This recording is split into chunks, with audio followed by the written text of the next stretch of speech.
నాయకత్వం అంటే ఆశామాషి కాదు. యుద్ధం అంటే ఉపన్యాసాలు ఇచ్చుడు కాదు, మైకులో పెద్ద పెద్ద సంభాషణలు చెప్పుడు కాదు.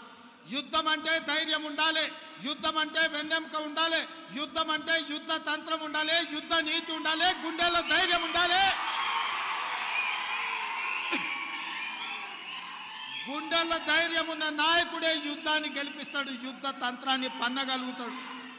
అందుకే ఇవాళ తండాలలో, గూడాలలో, మారుమూల పల్లెలో, భారతదేశం నలుమూలల 140 కోట్ల ప్రజలు ఇవాళ ఆనాటి ఇందిరమ్మని గుర్తు చేసుకున్నారు.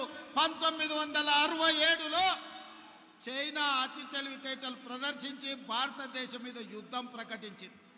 ఆనాటి ప్రధానమంత్రి శ్రీమతి ఇందిరాగాంధీ గారు తిప్పి కొట్టడమే కాదు, చైనాను ఓడించి మోకాళ్ళ మీద కూసబెట్టి చైనాకు గుణపాఠం చెప్తే మన్న జరిగిన చైనా దురాక్రమణ 4000 స్క్వేర్ కిలోమీటర్లు ఈరోజు భారత భూభాగాన్ని ఆక్రమించుకున్నారు.